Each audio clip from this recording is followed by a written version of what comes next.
Thank you all for coming today. Can you all hear me in the far reaches of the room? All right. I'm glad I don't have to stand like this though.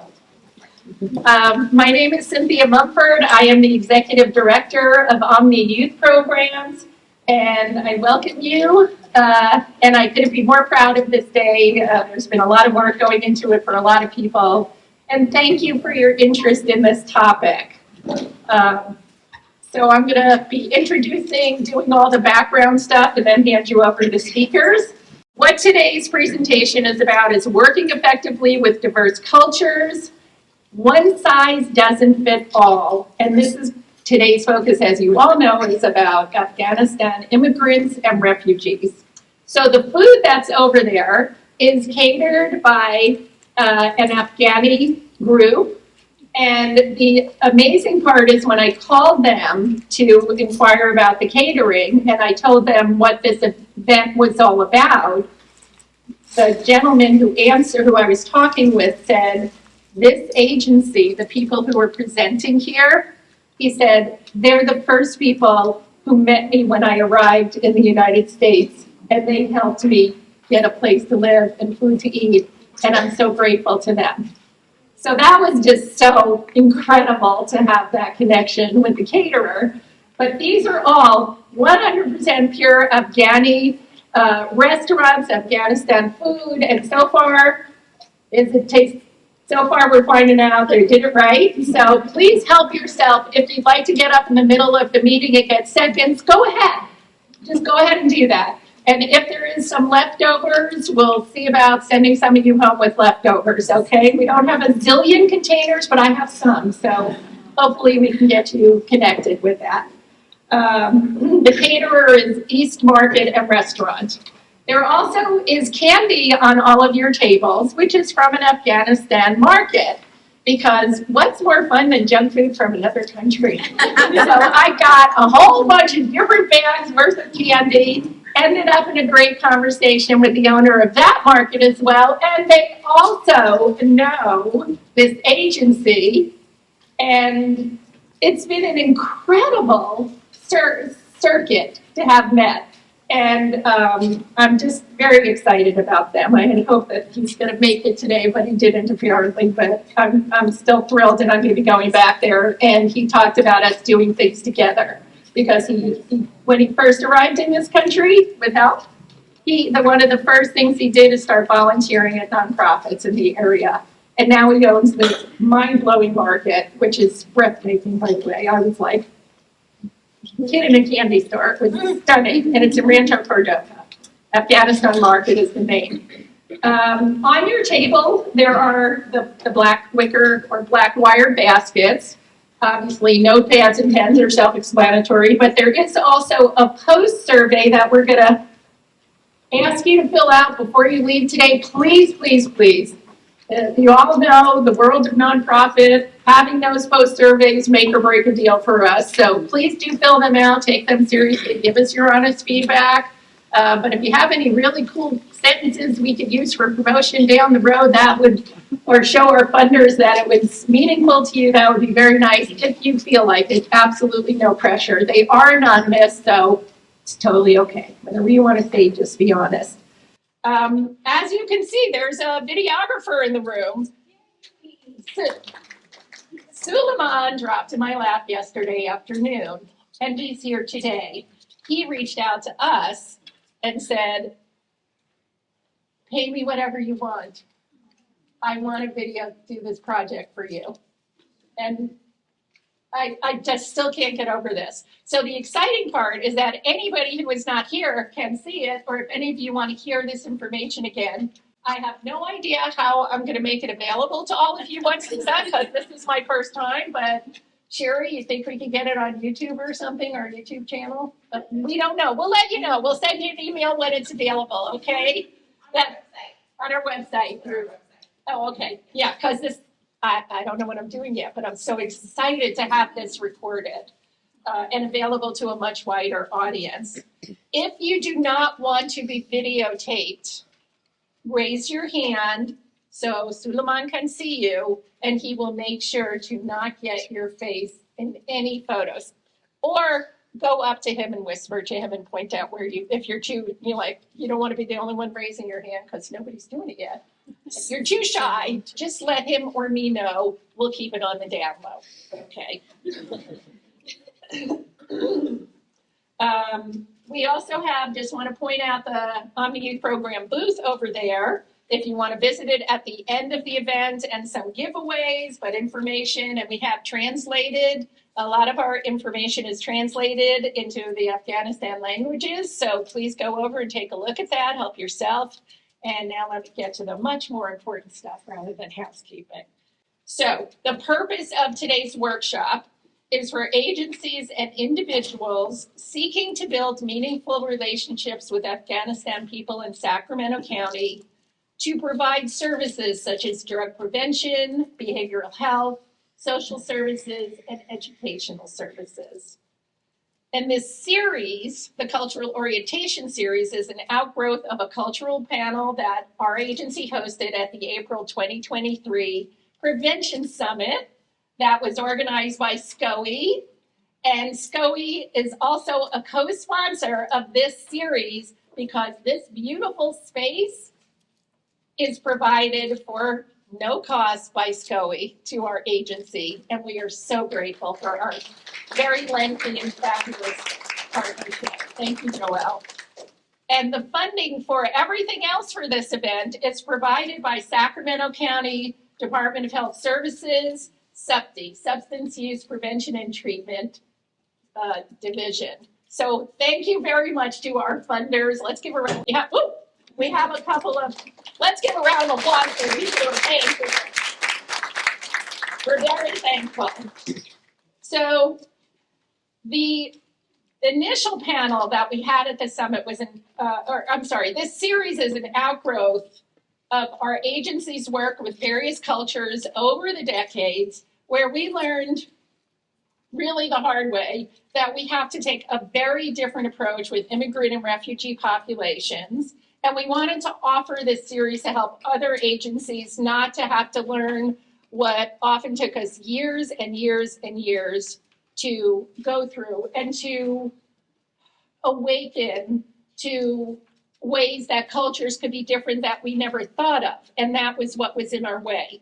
What other things in our way was things they might not be comfortable with, or mistrust based on their experiences in their homeland or since coming to the US. And if you, as the saying goes, try not to do that in the mic. As the saying goes, you don't know what you don't know. And so we didn't even know why it wasn't working for us. And so that's the whole point of these, is to let more people know what you may not be aware of and might be the one thing that's getting in your way. Because they would very much appreciate your help, as everybody does, appreciating help when they need it. So today's presentation is specifically, the first one was on Russian and Ukrainian immigrants. This one is on Afghanistan people. Thank you so much, caretakers. And so this is going to be an overview of the wide diversity among Afghanistan people. You're going to be amazed, as I was when these ladies educated me so much. They've been very kind to me and took a risk with me, allowing me to provide services, and we've been working together for years. And I feel like they're my sisters now. I honestly do. When I get an email, my heart just feels so happy to hear from them. So it's also going to cover sociological, cultural, and historical influences, intergenerational trauma, and difficulties refugees and immigrants need to overcome their first years in the U.S. It's also going to include practical strategies to establish a rapport with the Afghani people and the organizations that serve them, and how to build trust and to effectively connect and promote your services to the population you want to serve. So I always like to give a couple of statistics before we start, and we only have just a few more minutes before the good stuff begins. So here's some statistics I learned on Afghani population in Sacramento, and if you have different numbers, let them know that, because some of these are from 21, 22, every place I looked at had different numbers, so I did my best. There are more than 100,000 Afghan refugees living in the U.S. Thank you for nodding your head. And California has one of the largest Afghanistan populations in the entire U.S., with roughly 1/3 of all Afghans in California. That's a lot. And that is more than double the next highest state, which is Texas. Yeah. So 1 in 9 Afghan natives who are living in the U.S. I'm so sorry. 1 in 9 Afghan natives living in the U.S. reside in the Sacramento region. And that is more than any other county in the United States. So good for you for being here and wanting to serve this population. And so now, we're finally going to get to why you're all here. As you see, we have 5 panelists. So the way we're going to do this is they're going to obviously split it up. We're going to start with Malalai Safi, who is the Senior Community Wellness Specialist at IRC, the International Rescue Committee, yes. And Yasaman Vadad, who is the Community Wellness Specialist. Everybody's from the International Rescue Committee, Sacramento branch. It's a national organization, so they're the local branch.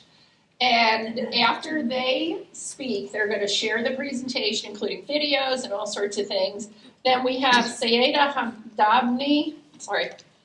Hamdani and 2 youth who are going to present as well. Isn't that great? We should be hearing from the youth what their experience is.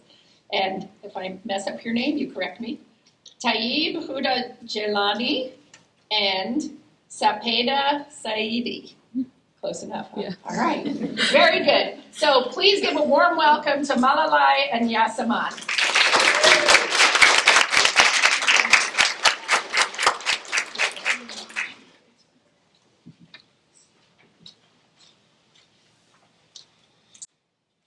Hello and good morning.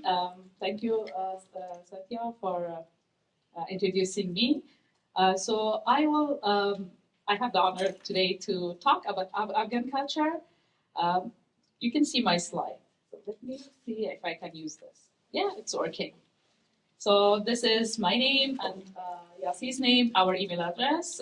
We will show it at the end if you wanted to take a picture of that or a note with you. So what topics we are going to cover today is we will do a very brief overview of IRC. Then we will have a Afghan culture at a glance, the map where Afghanistan located, some demography, languages, religion, family dynamics. Then we will talk a little bit about history of the refugee experiences, communication, health and mental health. So we have another topic, since we are working a lot with Omni and Cynthia. We have some slides to talk culturally how Afghan use substances there and how they are facing it here. So we have some slides to talk about that. Then we will not after my presentation end, we will not have a Q&A of since they are like doing their presentation. Then at the end we will have your question at the end. I apologize because I'm not very fluent in English like Cynthia was talking, but bear with me. If you have any question or some sentences, if I have accent, I cannot like say it properly, just raise your hand so I can like give you more information on that sentence, because I know my English is not very like perfect, so bear with me. IRC is founded in 1933 at the request of Albert Einstein. The IRC offers life-saving aid and solution to today's most challenging humanitarian crisis. And I brought a quote of Albert Einstein that I left here: "Only a life lived for others is a life worthwhile." So this is a brief thing about the IRC and the other. IRC is an international organization. We have so many offices around the world, like more than 40 offices around the world. And also we have 27 offices just in the United States, that we are one of those offices in Sacramento. What IRC do? So IRC is a resettlement agency, and it's like doing the initial resettlement support, housing and employment support, immigration legal services, mental health and community support, gender-specific services. That's like very popular now, right now in Sacramento, and we are part of that. That providing those supports, survivor services, food and donation support, yacht support. So now about Afghanistan. As you see in the map, Afghanistan is located in Central Asia. It's very landlocked country, like half of it all mountains, and the size of Afghanistan is the same as Texas, because Texas state. Afghanistan share borders with 6 countries: Tajikistan, Uzbekistan, Turkmenistan, Iran, Pakistan, China. So I'm talking about these because sometimes culture effects of all those neighbors inside Afghanistan. So we inherited a little bit like from all our neighbors as well. Administrative division, Afghanistan, the capital of Afghanistan is Kabul city, and we have 34 provinces. And the administrative division is 5 big cities the names are here: Kandahar, Nangarhar, Balkh, Herat, Khost. Why I'm talking to you about this slide? Because you will see very different Afghans when you are like providing services for them. Some of them are highly educated. Some of them can speak good English, but you can see some families, they cannot speak English or they're not educated, men and women. So this is why that like last year wars affect everything in Afghanistan, but in capital Kabul city and these big cities, we have universities, we have like medical support, everything. So the people that they are highly educated, especially women, they had the right to go to school, get education, are from those big cities. So we have lots of other population that they were like living very far from these cities that they cannot like access those education, medical, anything. So this is the difference. When you are like seeing people that they are educated, they can speak English, they are from those big cities, which is like 5 cities is less than 34 provinces. But just we have like good security in these provinces. Government. How government looked like 2.5 years ago. The name was Islamic Republic of Afghanistan. We were electing president for 5 years. We had Parliament, House of Representatives, and Senate. Everything is just right now, as probably you may know. I'm saying war because it's not now the same. A small group or a regime is now governing Afghanistan. That they don't have any parliament election. They don't believe on those things. But last 20 years, by the support of United States, we had all those things. Demographic. Afghanistan has like more than like 41 million population. This statistic is from 2022. So all male statistics is 51%, 51.99%, female 24.15%. Life expectancy is 60 years old. I'm saying always, if they survive of like rocket bombing, suicide bombing, so life expectancy is 60 years old. Literacy rate is 38.2 among adults. More than 3.6 million Afghans are living as refugees all around the world. So some pictures from Afghanistan.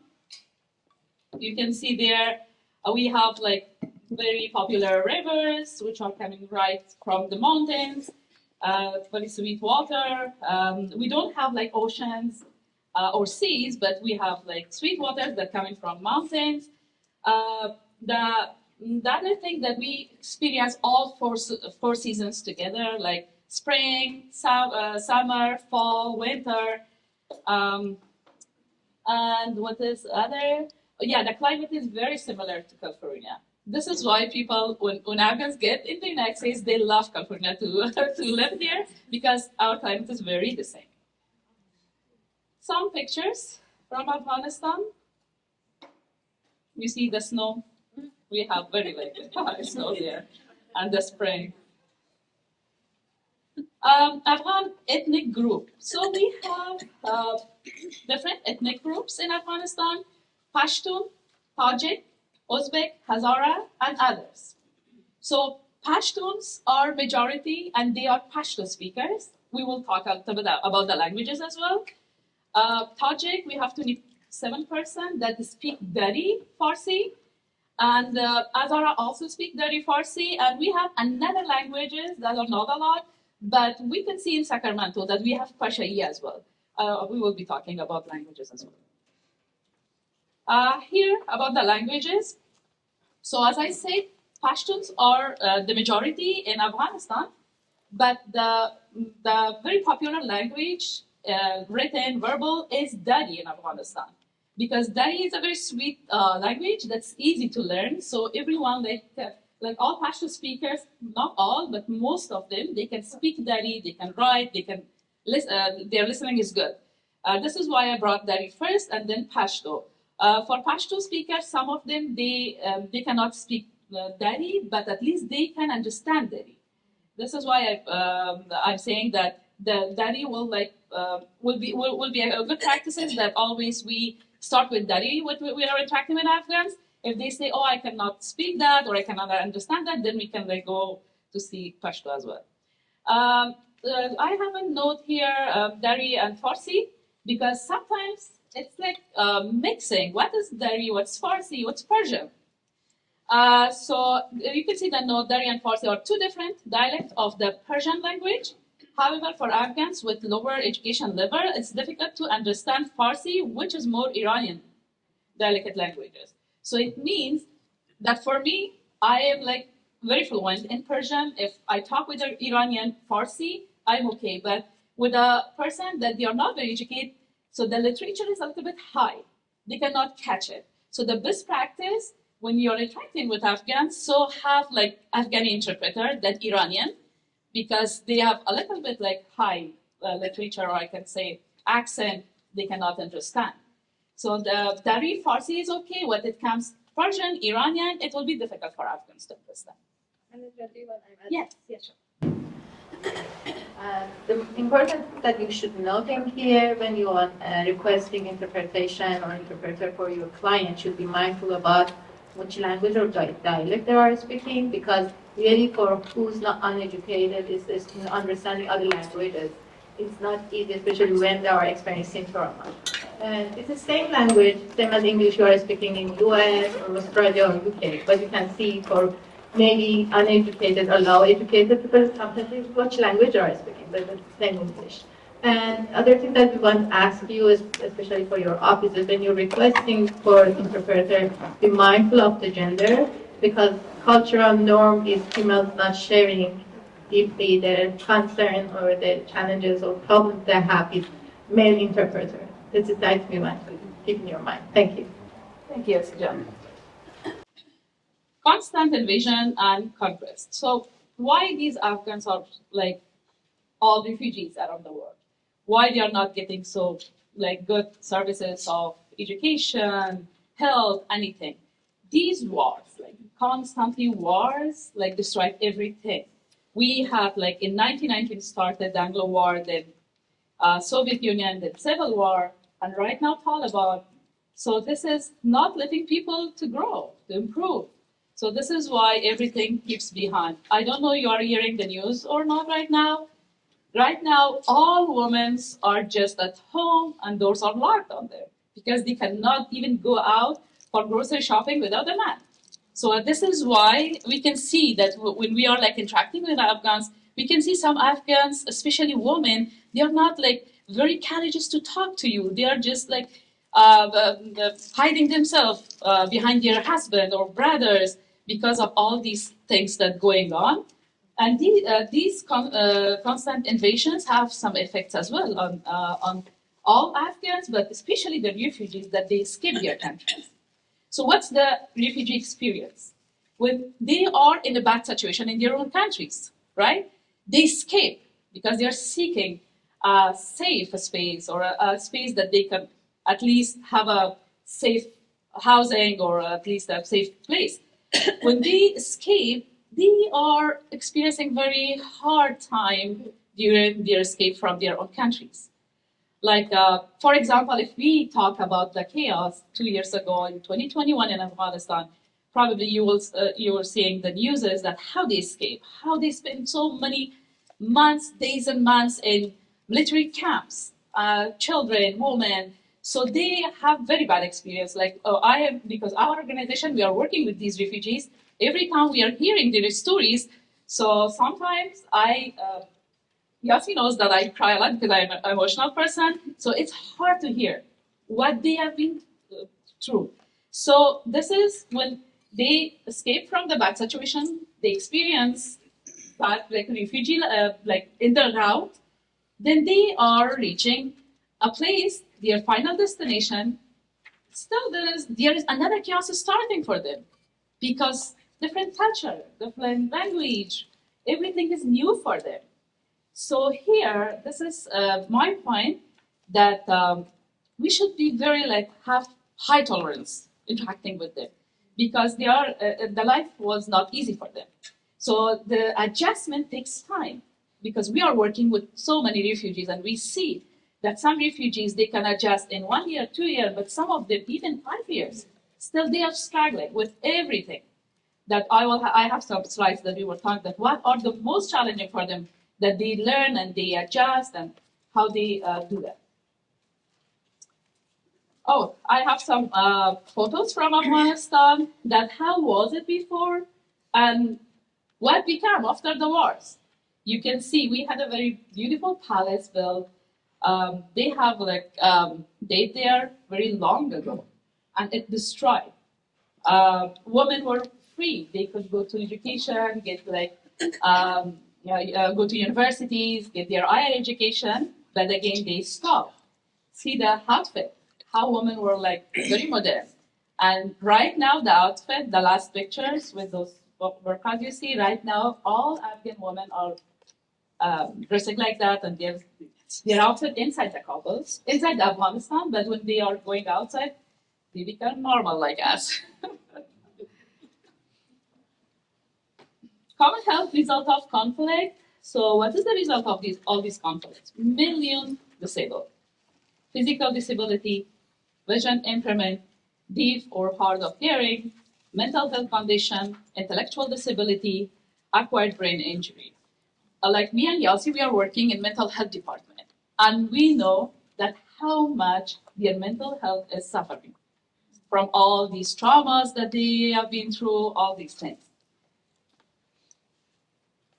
Afghan in Sacramento. So as Satya was sharing, that California is the most interest place for Afghans. And in California, Sacramento is a city of most interest for Afghans. Because of the similarity of the weather probably, or the communities, or the welcoming people that the city has. So everyone that they just reach United States, they want to come. As an agency, I can say that once there was a time that we say, okay, we don't want other people coming here because housing, everything was, we cannot like provide. And they still find a way to come to the Sacramento. Like, I have a tie, I have like my cousin there, so please bring me in Sacramento.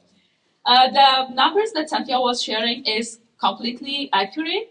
The recent search that me and Yasi did, we find out that 66,000 families living just in California, and most of them in Sacramento. What are the very major areas that Afghans are living and they have their communities? Arden Arcade, Carmichael, West Sacramento, El Grove, Rancho Cordova, North Highland, North Natomas. If you want to like reach out to them, they have malls, communities, and the other thing that Afghans really like to live together. Like in one apartment complex, if one Afghan goes there, so they bring another one too. So you can find at least like 5 to 10 families live together in one apartment complex. Legal status. This slide is give you a little bit information about the immigration status of refugees, because not all of them have the same benefit receiving. This is different. Like we can say SIV, Special Immigrant Visa. These people, when they are coming, Everything is ready for them. Even when they are coming, after 1 week, they receive their green card. And they are eligible to access all kind of services in the city. But we have another immigration status like refugee, asylee, and Afghan Piruli. Afghan Piruli is new because after the chaos in Afghanistan and that like over 100,000 people that they evacuated, they called it Piruli, Afghan Piruli. Sometimes because lack of documentation, lack of everything, they are facing many issues receiving benefits. All benefits, especially health benefit, which is very, very necessary. So, Yeah, I want to add something here. Maybe question for you, what is the SIV? Why don't have a special immigration visa? Means they are serving for U.S. Army or companies when they are living in Afghanistan. And after that, they are have services that they have could be stayed with their family and moving to U.S. That's because they're coming with green card. The rest of the groups that you are seeing, they don't have green card until everything's proved. For example, refugees, there are promises when they are moved to US after 5 years, they will receive the green card. But for asylee and APA, not promises. For example, many APA, even their situation is more unstable than asylum because they not know even they become asylee or not. Asylee means become refugee in US. As yes, stay until the situation, their country be safe and they come back. Before that, they don't have any stable status. This is very concerning for family. That's because you can see many families why they are still overwhelming or they are still stable. That's because of this. yeah, thank you, Asija. This purely, when we are interacting with our clients, they are in worry that what will happen with us. Are they accepting us as asylee, or they are deporting us back to Afghanistan? So still, like we are working in mental health department, we see how much they are like have this stress and this anxiety. I want to add a little note on that slide. If any politics game is changing, they can send him back. We can imagine how it would be hard for family, especially parents. How what will happen to the family. And especially right now, Ukrainian also. I think if we do have any Ukrainian speakers there, even the situation is more worse because it's not promises even they become asylum. They say if war is over, you can back, but when, we don't know. Thank you, Sujan. So about the family dynamic, very collective culture Afghan has. Community living system, as I said, when they love to be very near together, all the families. Even they are not like relatives, but at least if they say, oh, you speak Pashto or Farsi, I have like, my manager is a good person, so come live by my side. So they are very like, they love to live together. And also large families, probably you will see that multi-generational large families means at least 5 kids an Afghan family has, and at most like 10 kids or more than that. Multi-generational means that when their kids become 18 and over, it's still a kid for the family. Even 25, even they get married, it's still a kid for the family, and mom and dad feel responsible for them. They never say that, okay, because you're an adult, go find your place. They say, okay, stay with me because you're my child. Even they can like, for their sister-in-law, the daughter-in-law and son-in-law, they say, okay, stay with us because we feel responsible for it. But this is another issue that it's a little bit contradicted with the law here, and we face some problems when we are like providing services. Average family size is 8, as I said, least 5, most 10, 11. Adult children lives with parent, women move out, husband after marriage. This is another cultural thing. Family interest before their own. Yes, this is true because Afghans, they care about everyone in their family, in their relatives, but they don't care about theirs. Always their names are at the end of their list. Family responsibility above personal needs. Family matters kept private. They are not easily like talking about their private issues. It's like family issues or anything, children, they are not like feeling comfortable to talk, especially husband. it's a kind of feel of pride that I can do these things. Why should I share it? So when they face problems here, it's good to have like interpreter on their uh, own language, or for female, for male, so they can talk or discuss. Otherwise, they don't like to talk, especially men. Women are more likely to open to other women, as I say. Uh, Patriarchal society, always like keep those respect and have their elders at home with them. Males have the dominant role in decision making because religiously they think that male or husbands are responsible to feed the wife and the children. This is another part that Afghan women don't want to work because they say, okay, I'm not responsible for bringing financial things at home. My husband is doing.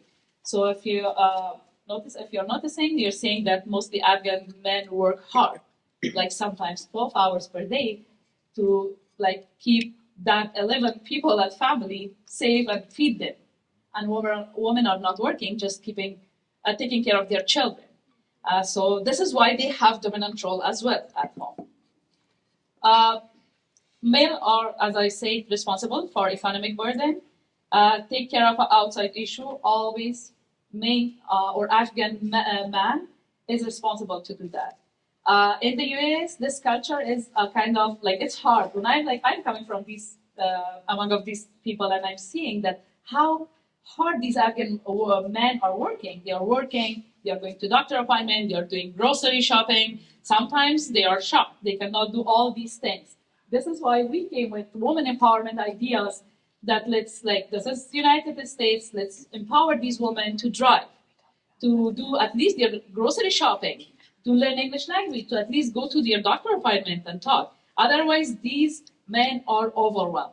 When they get overwhelmed, they cannot reach appropriately for everyone at home. Sometimes there is a lot of issues in the families.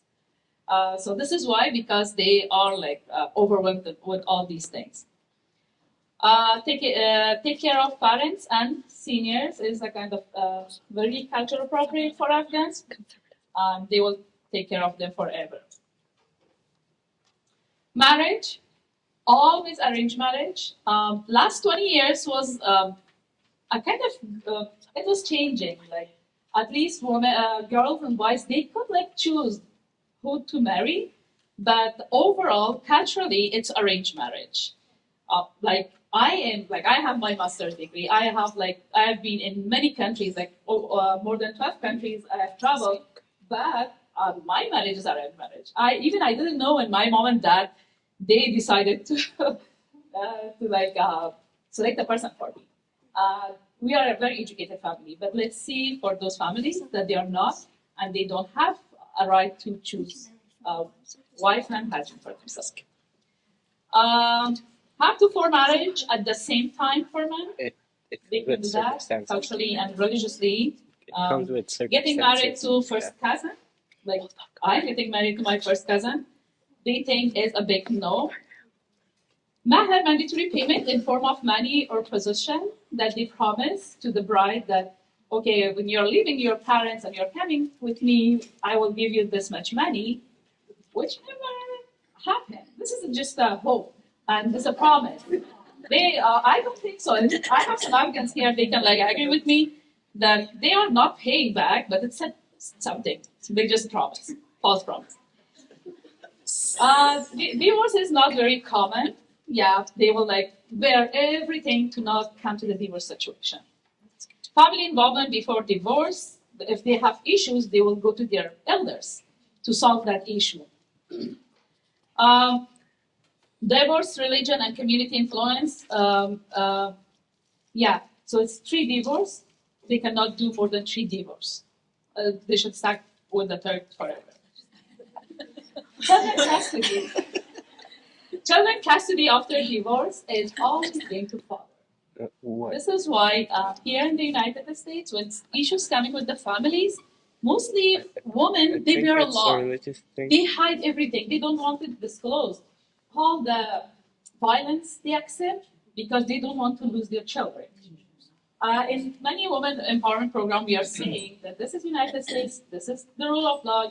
This is not the case here, but still there are all these violence on me, but I don't want to lose my children because in Afghanistan it's the same. When the divorce happens, nobody asks the woman about your children. They just keep the children and give it to the father. Celebration and holidays. So we are talking about this. Probably I'm with the school districts. I'm talking a lot because they know when there is a Eid day, nobody know I'm gonna show up to the school. Like from 18 high school, like more than 50% Afghans studying there. Once I was talking with principal and she was telling me that once we realized that no Afghan show up, half of our school is not here. What's happening? So that was the Eid day. We have some celebration and holidays. Religious holidays, Ramadan. Ramadan is, it's not holiday, but it's fasting. We are not eating and drinking from like morning to evening. Just for the first day, it's like everybody stays home to a little bit like get used to not drinking and eating. But it's not holiday that stay home. They work, Afghan work, go to school, they do everything, but they are fasting. Eats, we have two Eids, which is very popular. And first day of Eid, everyone want to stay home with their families and celebrate that. One is Eid al-Fitr, which is at the end of month of Ramadan. And one is Eid al-Huda, Feast of Sacrifice. It's 4 days, but I write it 4 day or 3 day, but it's we are celebrating it here in the United States just 1 day. Because of school, work, everything, we just 1 day we are celebrating that. Mawlid Sharif, it's the birthday of Prophet Muhammad sallallahu alaihi wasallam. National holidays, Liberation Day, 15th of February. We were celebrating it back in Afghanistan, but Taliban doesn't allow that now. Solar New Year is a 1 day celebration for Afghans, like Eid.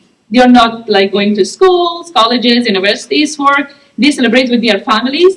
And this Solar New Year, not just for Afghans, many other countries also celebrating those that day, so they all like celebrate like Iranian, right? Yes. Tajikistan, they are using it. Even White House celebrating those. Yeah, I think everyone this year. is aware of that. Yeah. They're celebrating the New Year and going the welcoming the spring.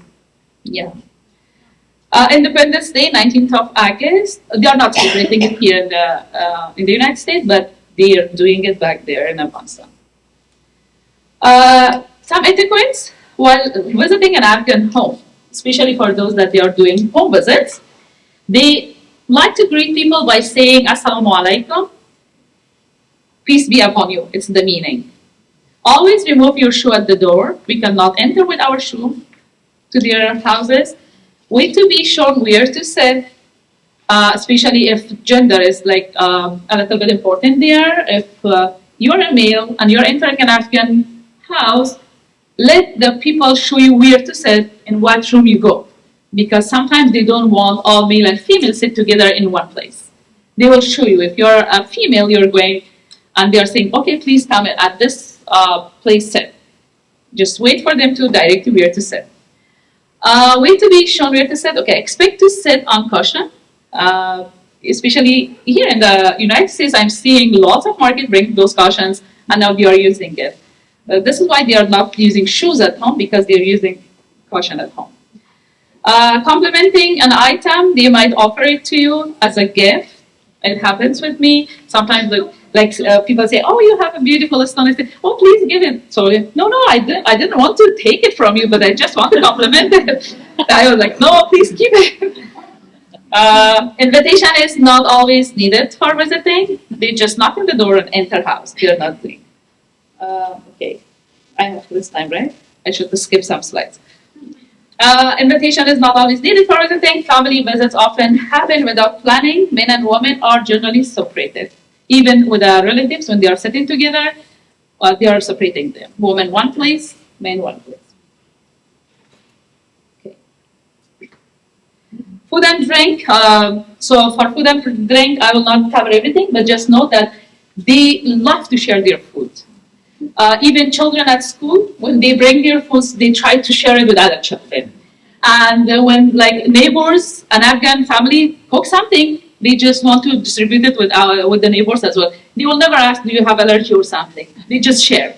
So when I'm talking with school district, I'm saying to like these children, please do not share your food or ask at least first, then share, because probably children will have allergy or something. They are good at sharing foods. So alcohol and pork is prohibited in Islam. Religiously, nobody should have it.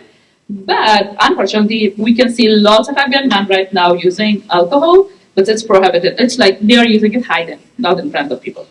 Sharing food with neighbors and others. Communication, verbally, tone of voice is high, argumentative. When you're providing a service for a person, probably they like talk to you. You feel why he is angry on me? What did I do? No, this is the way they're talking. Direct and indirect, they like Afghans. For when they see a little bit elder people, they are so respectful to them. Try to do not make eye contact with them. Try to like stay calm and very like not moving a lot. This is for generation thing. Trying to speak in stories. Yes, this is you should know that when you ask something, you do not speak of the very like to the point answer. They will go everywhere. Then at the end, they will give you the response. So bear with them and just give them time to reach that main point at the end. Nonverbal eye contact, as I say, it's not very common. Men, yeah, especially among the gender, they are not keeping eye contact for a long time. When you are talking with especially if you are a female and talking with a male, you see that they are not seeing right away at you, and they are like doing this, and you probably feel that they do not care about you or they are not listening. They are listening, they care, but because of these things, they are, especially married people, they do not keep eye contact with their opposite gender. This is something. And no shaking hand. Yeah, shaking hand is like woman with woman, man with man, they can do that, but not the opposite gender.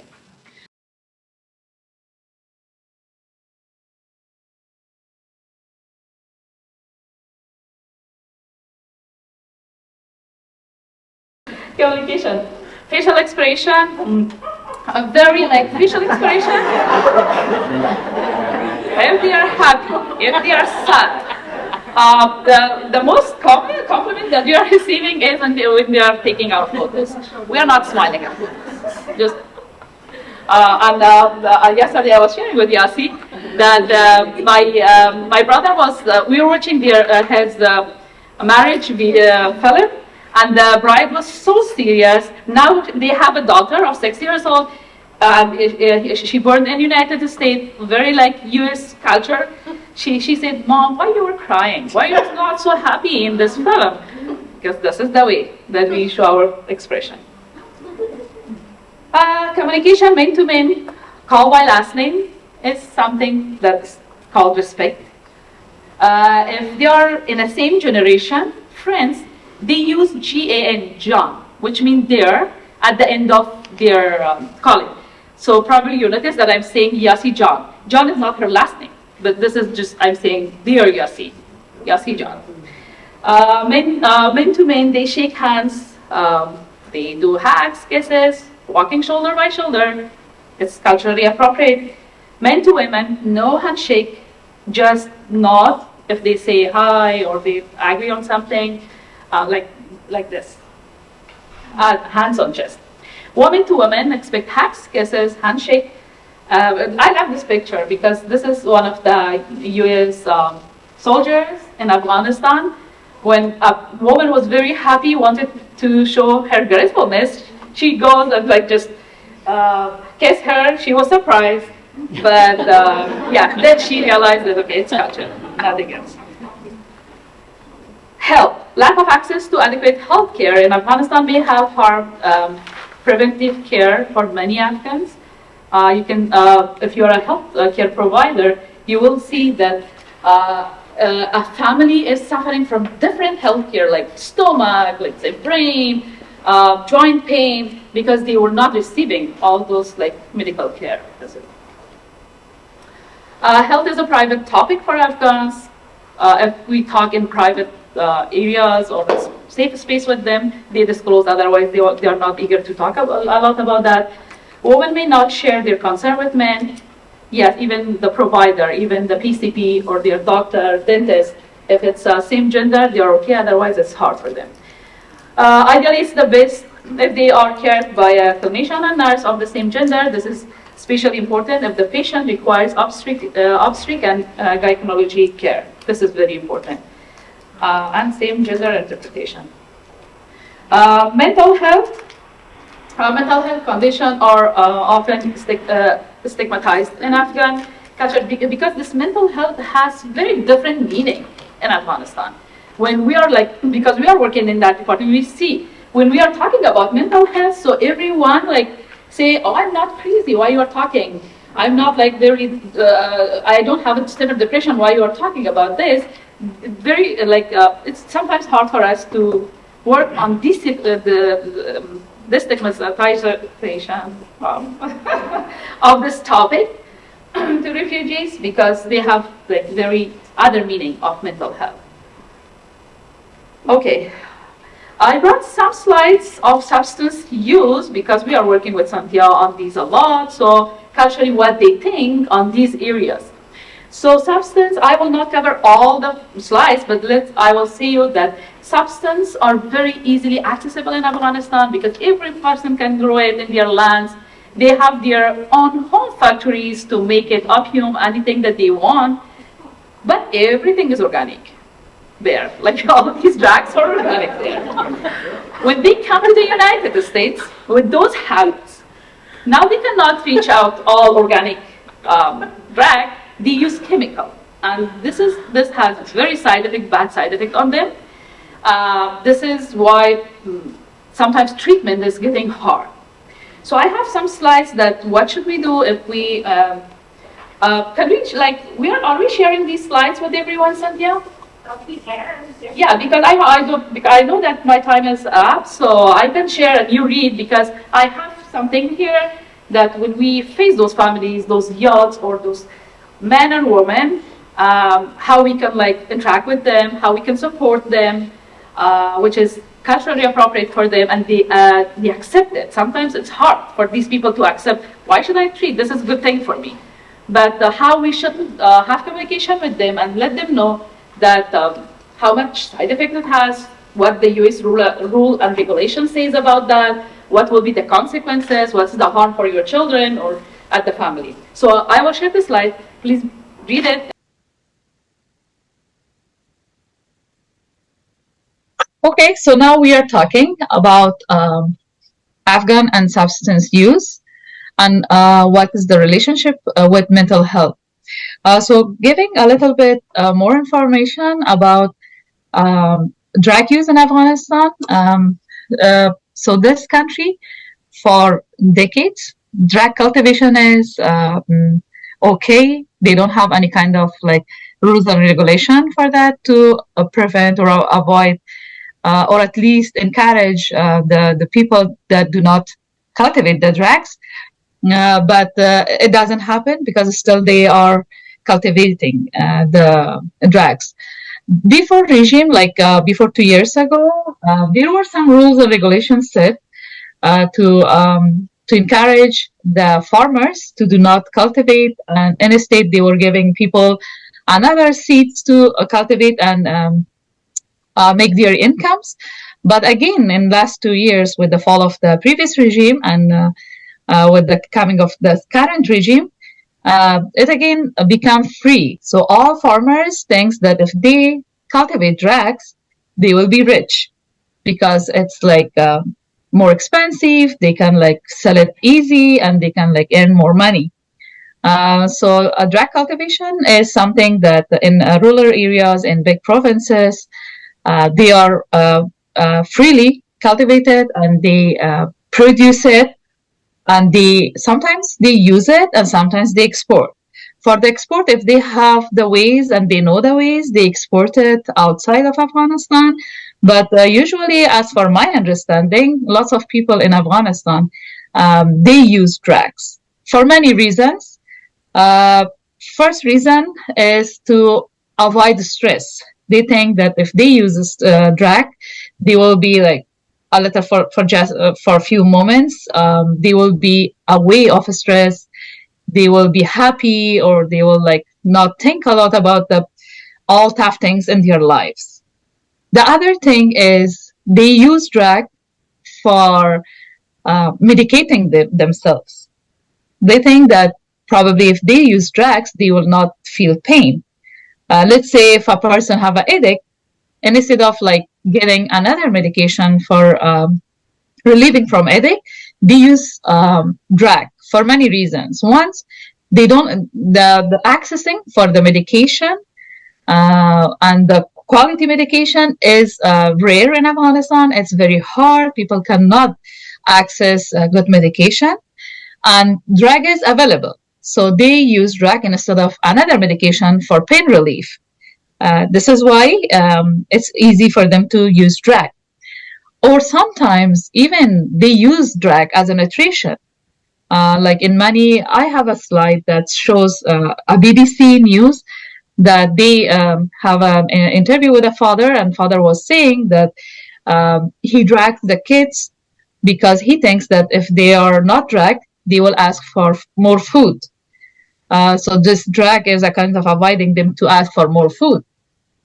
This is why. So people kind of get used to freely or very easy access drag, cultivate drag, sell drag, and use drag. When it comes to the United States, so with these ideas, if people come from another country, sometimes it's hard to like change this belief or the way that the perception that they have. Yes, go ahead, Yasi John. Malajan, I want to add here that is when I have some conversation with one of the substitute users, they told me sometimes they use the drug as a home treatment for any pain. And as you mentioned, this is the real conversation that I had as a medication, as a painkiller, as if they couldn't sleep, if they have, as you mentioned, for supporting their mental health. They are using, and their thought is no problem because it's a very natural herbs that they can use better than any other material. That's right. Yeah. So see if they have this much like easy access to drug, so their perception is a kind of geared toward like having drugs, selling drugs. It's easy when they are coming to the United States. Most of them, they don't know the rules, the system here, the drug use, sell, or production of drug. What are the consequences? This is why in these slides, I will like have some like I can say best practices to avoid to help people that do not sell, do not produce, or do not use drugs, especially in yachts. So, as you see in the slide, the best practice, the best idea is that inform or raise awareness programs for drug prevention. These programs, usually for Afghans, if we have it a kind of visual things like videos, like paintings, drawings that shows that drug is not a good thing, what are the consequences, what are the side effects, how we educate people to stay away from drugs. That's a good idea. We can like help to prevent or at least educate people that what drug selling, using, or cultivation means in the United States. So I emphasize again on raising awareness for the immigrants and refugees, not just in Afghans, in any immigrants and refugees that coming from Eastern or Middle Eastern countries or Asian countries. It's good that we should raise this awareness programs for them. Besides that, in-person sessions and fairs about drug prevention will work a lot in families. Always I'm saying in families, in Afghan families, if we have these sessions, these fairs for youths and for men, Afghan men a lot, it's good because usually we saw that drug usage is a lot in male side of Afghans, not female. mostly male can like easily access and use drag.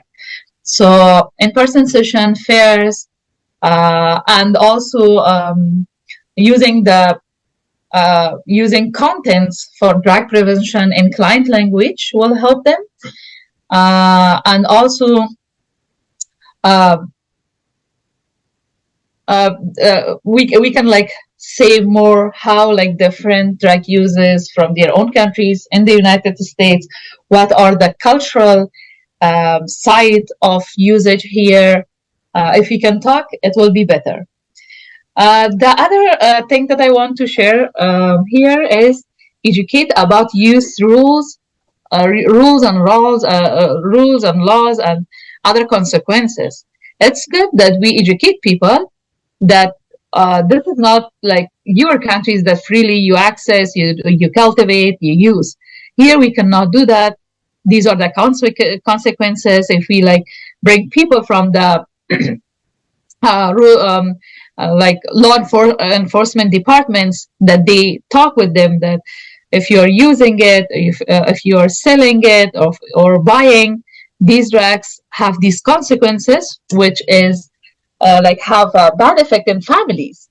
So it's good that they know, because as far I know, when immigrants and refugees, when they are coming, they don't know the consequences. They think that okay, everything is the same with their country, but it's good that they know about the consequences. That what if they sell it, if they buy it, if they produce it, what problems will cause their families and themselves.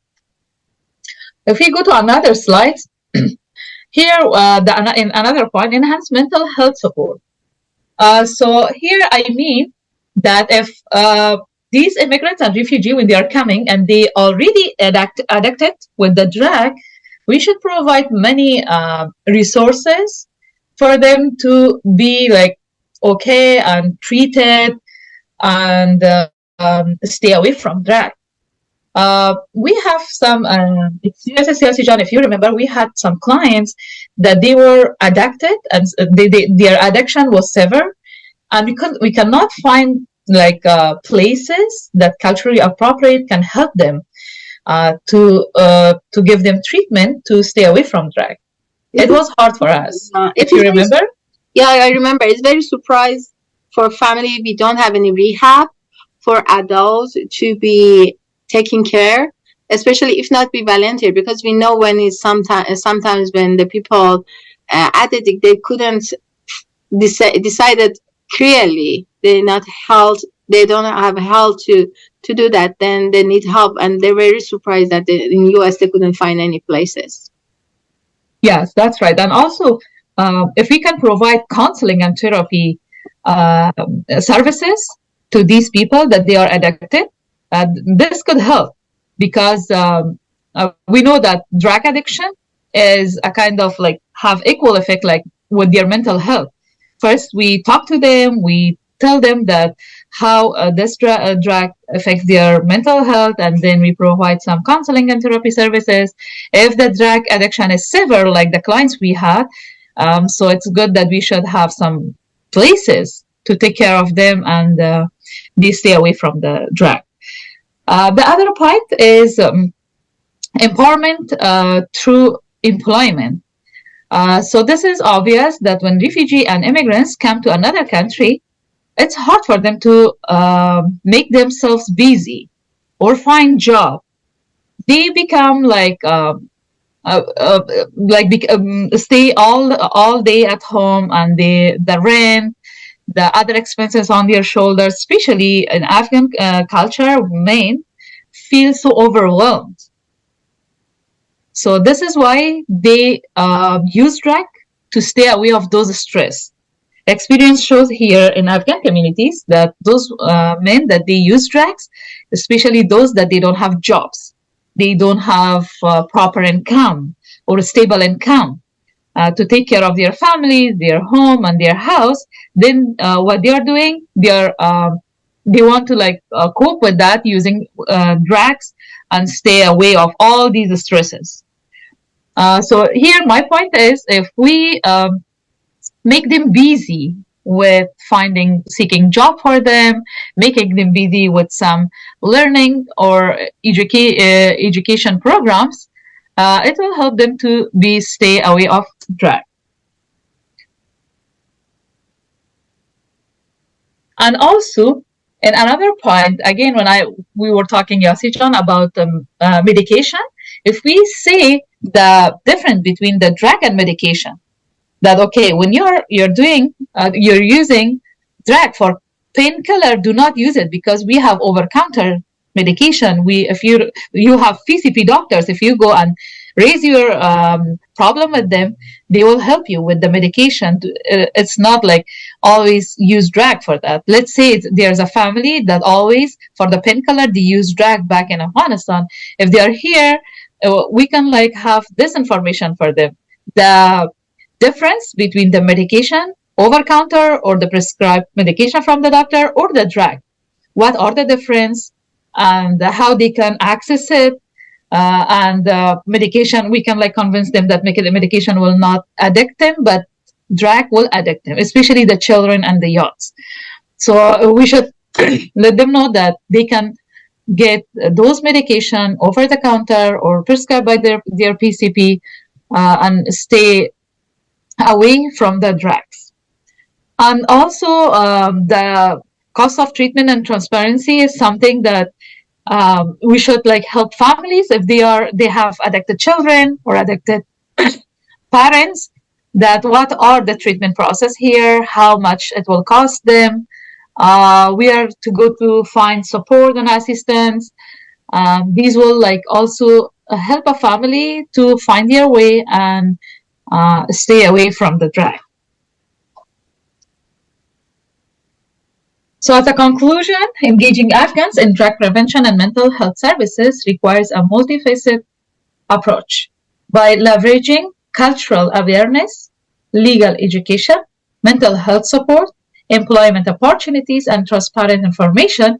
We can foster acceptance and create a healthier, more empowered Afghan community. A lot of people, why they are addicted, and they have this habit here, because in Afghanistan, I brought a quote from BBC that they were sharing, that the father, because all his children were angry, and because he wants them to be drowsy and sleep all day because he cannot feed them.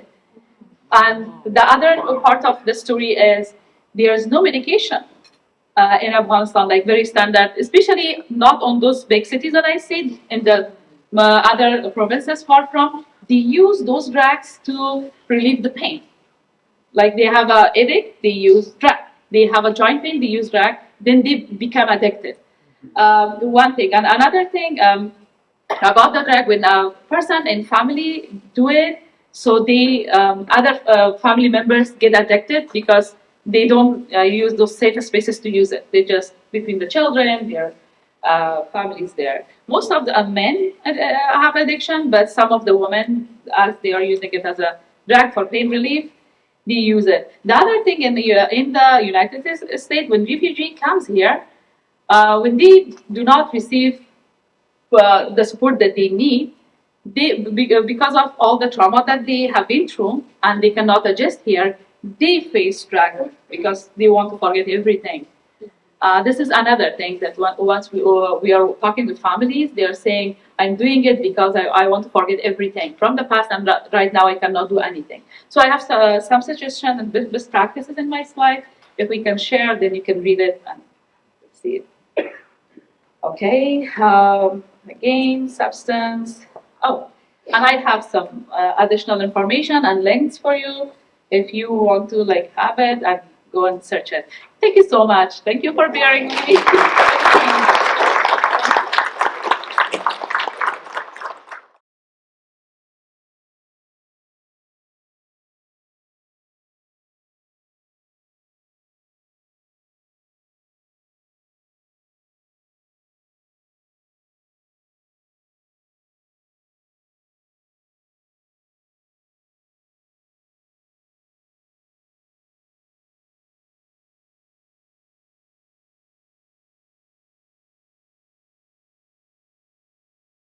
This is our youth leadership department, and we have some amazing yacht here to come and share more about the Afghan culture. Thank you. Hello, we're the Youth Leadership Council, and my name is Steve Hajigani. This is my presenting partner, Sapida, and today we're going to be presenting the community and survey presentation. So, as I said, we're the Youth Leadership Council at RC. So, we consist of 12 members and our wonderful boss lady. Yeah, so we advertise against substance prevention and we host different community events in which we help the Afghan community, which is also our target population. And here's a short video showcasing our culture and what do you expect, how you expect to see an Afghan. Hello everyone. In Afghanistan, one of the most popular dishes is kabuli palau, a flavorful rice dish made with lamb, carrots, raisins, and spice. Another popular dish is mantu, a type of dumpling filled with spice, beef or lamb, Afghan bread or naan. Afghan clothing is also unique. Traditional Afghan clothing for men includes a long shirt, trousers, and a hat called pakol. Women often wear long dresses or skirts paired with a headscarf. Last but not least, the food is delicious and unique, while the clothing is colorful and historic. Hello, my name is Dana, and I'd like to show you guys the traditional clothing of our lovely country, Afghanistan. So first of all, men, they wear this long shirt called kameez with loose pants called shalwar, and they top it off with a vest called waskat, and this is what it all looks like here. And for women, they wear this long, pretty, flowy dress with loose pants, and they call it gandafani. And this is what it looks like here. You guys can see there are some jewelries attached to it, and this is the jewelry that girls wear. And these all just have a diverse of color, tradition, culture, and it's just very beautiful because these all tie down to a deep, rich history of Afghanistan, and this is what represents us. Afghanistan has a rich cultural heritage and there are many celebrations throughout the year. One of the most important celebrations is Eid al-Fitr, which marks the end of the holy month of Ramadan. During Eid al-Fitr, families gather together to share meals, exchange gifts, and visit friends and relatives. It's a time of joy and celebration, and people often wear new clothes and decorate their homes. Yep, that was it. Thank you for having us. So we also wanted to kind of talk about the Afghan community in Sacramento. As mentioned in the previous slide, we have a growing community here, and with a lot of different families coming in. So we're all here to help them and provide services as much as we can for them. And yeah, we also our group focuses on teaching the community about drugs, which is something really important because, as you guys all know, they have access to drugs in Afghanistan, but it's harder here, and they may not know the rules here. So we wanted to teach them about that. So the Afghan culture, we have a very diverse culture, and it comes with its long range history and tradition and costume. Um, being mindful of the food and drinks and being aware of conservative gender roles is really important in the Afghan culture. Also, tea is important whenever you visit somebody's house. It's given as a complimentary and like yeah. And there are different ethnic groups, as she mentioned before, the Hazara, Tajik, Pashtun, Baluch, and others. And all different ethnic groups have different cultures and stuff. But one thing they share alike are that they're all Afghan. We also want to talk about religion because the religion in the culture in Afghanistan is heavily influenced by religion. Um, Islam is the main religion there, but we have other uh, groups that practice other religions, but they're rather small. Um, it's important also to respect their religious beliefs. Dressing modestly is always appreciated when you see those families, especially when visiting mosques or other religious sites. And as she mentioned earlier, we have dietary codes. We just can't eat pork or drink alcohol. And then we do have regular prayer times and um, the two main languages, which are Pashto and Beri. And I want to touch on the four wives thing earlier that she mentioned. That's a religious thing in Islam because back then, when men went to war and they had wives and families, after, like, if they got killed or died during war, there was nobody else to take care of the families and their wives and children. So it was allowed for other men to marry those women so they can take care of them because opposite genders can't touch. So that was the main reason why the rule, I guess, was created. But you have to, like, make sure you treat those all four wives equally, and yeah, like. The four wives thing also comes with circumstances. For instance, your wife can't bear a child or she is very ill. That's when you can marry another woman. But without a reason, it's not. Without a reason, you can't do that. Yeah, you should have a very clear reason why you are marrying the second wife, and very clear reason why you are marrying the third wife. It's not just it's not just like, oh, I want to have four wives, and I can, like, this is important that we should have clear reason for that. Yeah, and since most of the people nowadays don't have those type of reasons, they generally have one wife. As you can see here, like the immigrants and others that come here, they generally have one wife. What was your question?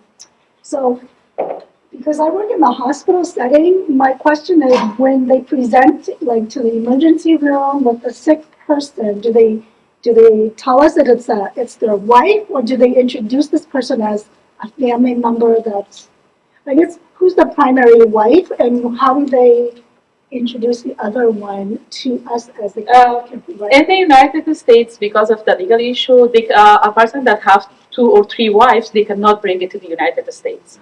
They should divorce one because of the legal issue.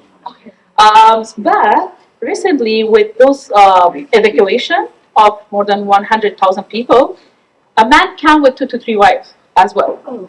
So sometimes they hide it because they say, okay, if I see a doctor, they will not introduce it. Believe me. Okay. I have the same situation at IRC.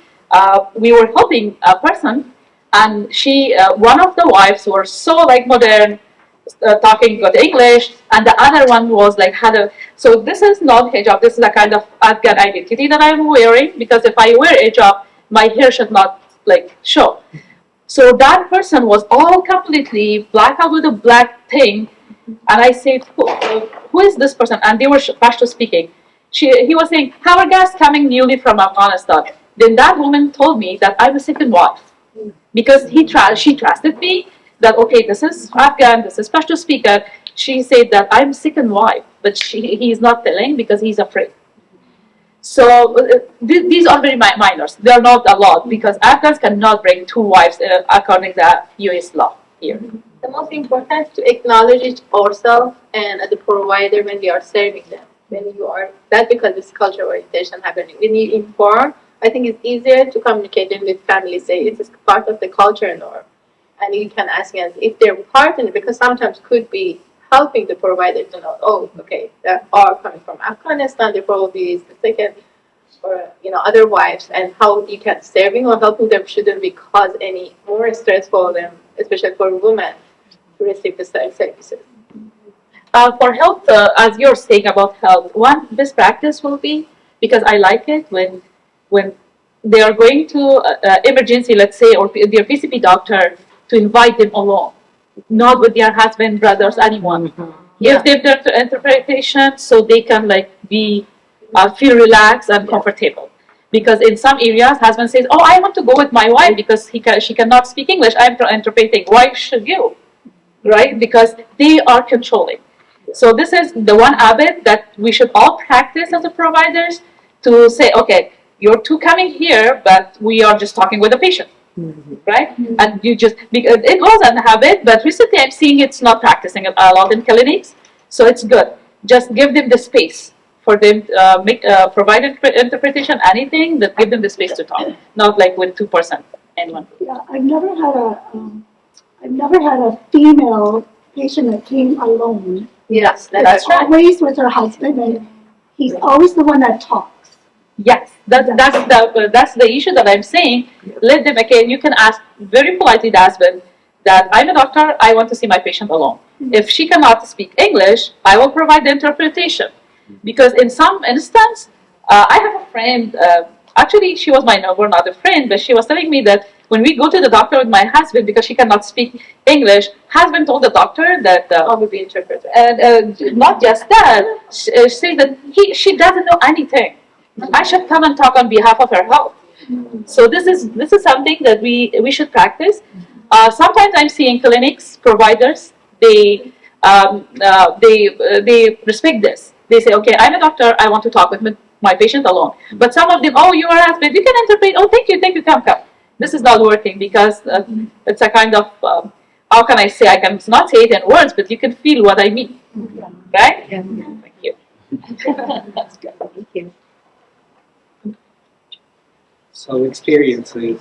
I mean, some of you guys here could probably have different experiences. But for me, as an immigrant who came from Afghanistan in the year 2017, I had a very big language barrier, which enabled me like from being what I wanted to be in school or how I wanted to continue my education. I was stressed about everything else and about my education and stuff. But over time, everyone adjusts. It's like the kids are not the only ones that go through these struggles. There are the families who struggle financially, and there are other aspects that are also considered. But for me, one of my biggest setbacks was the language barrier. But over time, um, I could say I crushed the language barrier and passed the gate. But yeah, it just takes time to adjust, and you're good. I mean, you're good after that. Yeah. I also moved here with my family in late 2016, when I was in sixth grade. I do have a twin sister, so when we went to school in Afghanistan, we always were in the same class, and we even used to sit next to each other. But then when we came here, they put her in a separate classroom, and then I was alone. So that was also hard for me to adjust to. But I think it was good for both of us because we learn to stand up on our own and learn English faster. But yeah, teachers have a really big role too with helping us because I think my seventh grade English teacher made the biggest impact in my life. She was always there for me and helped me a lot with learning grammar and English. So yeah. Okay. And then some tips on supporting the community. As mentioned before, it's not generally appropriate for men and women to shake hands or have contact with each other. Dressing modestly and drinking that tea is important. And then it's important for us to provide resources for the families that are coming here new because they really have no idea what's going on in the U.S. And also drug education and prevention, as well as counseling and other support services. And also, don't always assume that help is needed. Sometimes the families don't need help, and they know how to navigate their way around. But like when you go to them, like for me at school, I passed there's a test for EOD and stuff. So I passed that, but they still kept on putting me in those English classes while I wanted to be with regular students. And then I had to bring my parents to the school office and have them talk to them and stuff, and then show them my test results. And then that's when they took me off the ELE program. But and then also at the same time, yeah, just at the same time, like the schools offer translated paperwork, which are not widely done, and it's not as I mean, it's not understandable since most schools use Google Translate back then, but nowadays I think they have people to do that for them. So most families preferred the English version, while the schools kept on insisting that they wanted to give them the Dari or Pashto version of the copy. And also, we did a survey, and this was our second annual survey in which we got 200 responses. And this survey was aimed to understand the knowledge and views of alcohol and drug abuse in the Afghan community. So our demographic information, so basically for genders, we had almost 50-50. Well, 55% were females and 45% were males. And then our biggest age group was 13 and 17-year-olds. So mostly the youth that answered the survey. So as you can see here, the graphs are pretty much the same for all of them besides opioids and LSDs. So the question asks that select all that apply, select all that you have heard of before. So most people have heard of marijuana, tobacco, vaping, and other stuff, but things that they need to be informed about are LSDs and opioids, which are the minority in the graph. And then we also asked one question to indicate whether you think the following statements are true or false. It was less of a split from 2022 results. So we had more educated or knowledgeable group that answered the survey. So yeah, let's look. So we had another question asking, do you think secondhand smoke is dangerous? In which we got the result we wanted. We got 61%. A majority of people said that yes, they do think secondhand smoke is dangerous. However, about 29% of people did not know what secondhand smoke is. That leads us to focus more on educating people on different types of drugs and how they affect your daily life. And we got a pretty nice result for how many people think it's not dangerous, which was 9%, a minority. But still, we're hoping to get that to a lower number. And then accessing support. We asked if they have support for people using alcohol and or drugs in their community and if they know how to access it. So 41.5% said no, while 31.5% said yes, and 21% said that the community doesn't provide any support, which was kind of concerning. But we also asked them a question if they have access to information about alcohol and drug education in a language that they understand. And 73% said yes, which is good to know because if they need support and it's not in a language they don't understand, then that's not really a support that they can use. So it's important to have all the support and counseling available in a language that they're able to use. So here we have another question asking, please indicate how much of a problem you think each topic in your community is, in which you can see the graphs. And so people said that, you can see how scattered they are, and majority said it is a problem, which is indicated through the arrow. And then there's a question on their views on why do you think people in your community use alcohol and drugs, in which people answer stress, anxiety, peer pressure, curiosity, coping. It's very I mean, the graphs are pretty much distinct. We got pretty much the same results for most of them. However, yeah, and then that's it. And then we also want to know the reason as to why the Afghan community doesn't really talk about alcohol and drugs.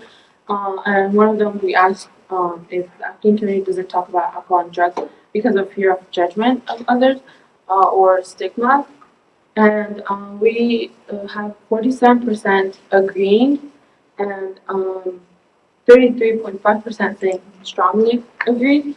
That's almost a little over 70% saying, or 80% actually, saying that the fear of judgment prevents people from seeking help.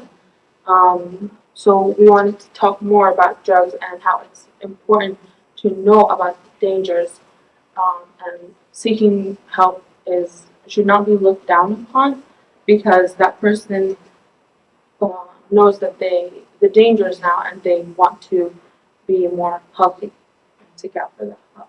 And it was a switch from our 2022 results where we had people disagree. About 37% disagreed. So I guess it shows that more people are now fearful of that judgment. So. And to point out, seen through one of her slides in which they kept on having this straight face for everything, happy, mad, angry, and then the smiley face for drunk. Afghans don't like to seem weak or, in general, show emotions. So they always have that straight face. You should be worried when they are smiling.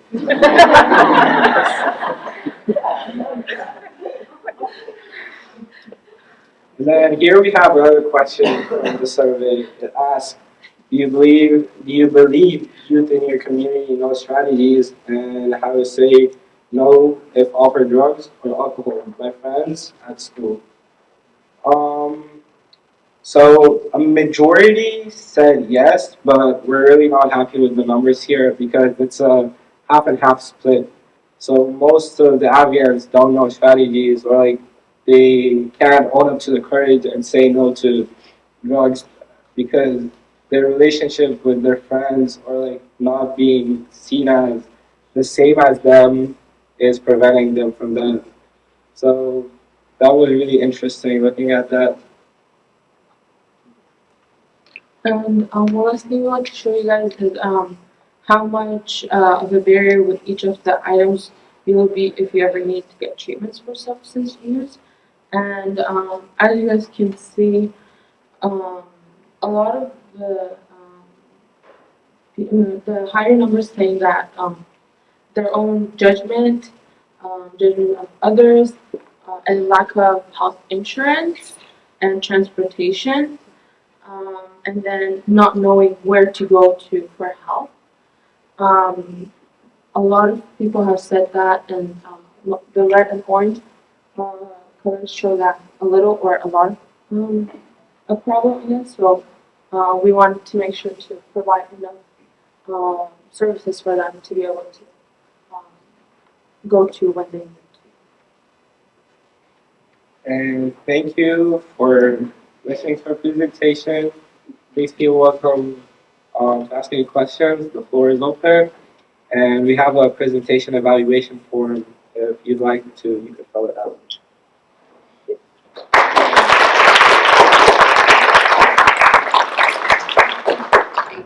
So just as a closing, before we all applaud, because I am just starting to break out into a gigantic applause here, our next presentation is going to be in approximately 2 months, and it's going to be on the various Hispanic cultures. So I hope you'll all be able to come to that, but we'll be sending out announcements of location and dates and, when we get 100% detail worked out. And again, this group is very receptive, unlike other groups sometimes that we try to work with. So they are going to save you years of struggle trying to get your services out to the community. As you can see, they're all so warm and bright and on top of things. So don't hesitate to contact them. Everybody's going to stay for a few minutes after so you can approach them and talk with them personally. And please fill out that survey on your table and just turn it over and leave it there. We'll collect it when everybody's left. And we have, and if you know how do they do that? No. So just hold your camera up in front of that scan code and their survey will come up. They're separate. So it's not like you can just do one and not the other. Please do the ones on your table as well. And all right. If you're happy, let's applaud them and give them positive.